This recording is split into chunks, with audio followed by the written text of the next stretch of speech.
Assalamualaikum warahmatullahi wabarakatuh.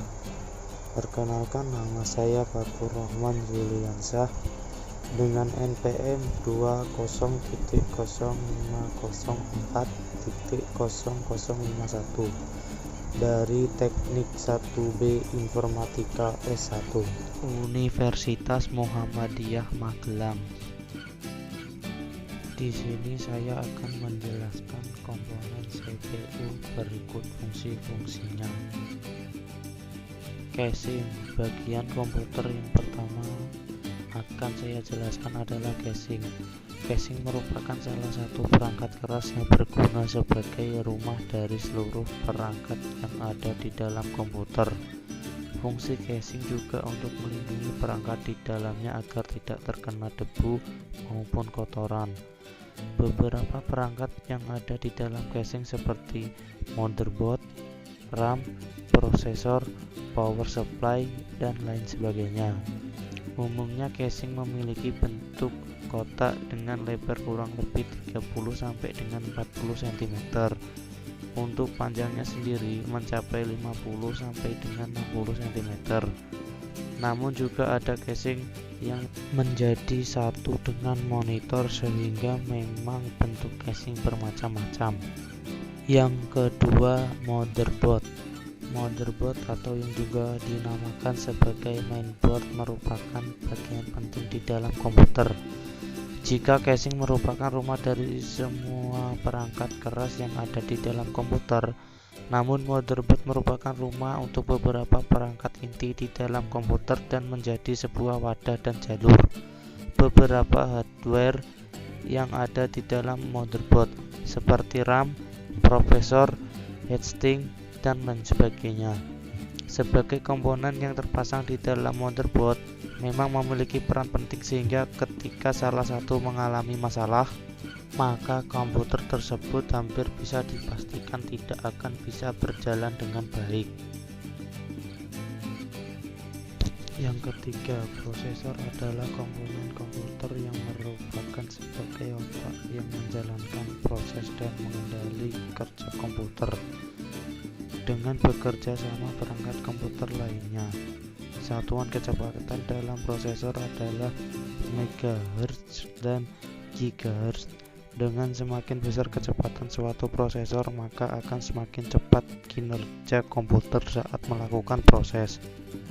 Fungsi prosesor dalam sebuah komputer mempunyai fungsi yang sangat penting karena komponen kecil ini menentukan kecepatan performa dari komputer. Pada umumnya, fungsi sebuah prosesor adalah untuk memproses datanya diterima dari masukan atau input, kemudian akan menghasilkan pengeluaran atau output. Yang keempat, RAM. RAM merupakan singkatan dari Random Access Memory, yang mana bagian monitor satu ini memiliki peran yang tak kalah penting dengan prosesor atau CPU. Lalu apa fungsi dari RAM? Fungsinya adalah untuk menyimpan data sementara yang mana data tersebut dapat dari hard disk, data dari program, maupun data yang berasal dari input dan atau output. Perlu Anda tahu bahwa RAM bekerja secara bersama-sama dengan prosesor, yang mana data disimpan tersebut kemudian akan dijalankan atau diproses oleh CPU, sehingga kemudian mampu menampilkan gambar atau visual ke layar.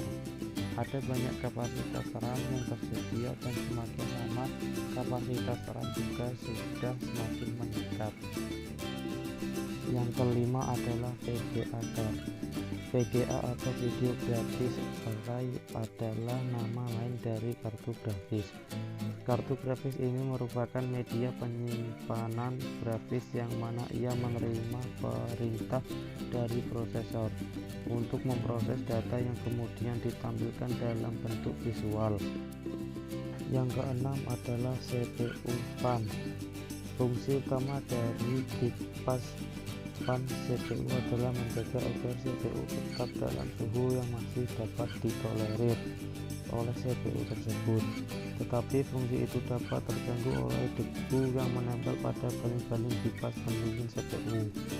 Debu tersebut sedikit demi sedikit akan mengurangi kinerja kipas pendingin tersebut karena semakin banyak debu yang menempel, maka akan semakin berat putaran kipas pendingin.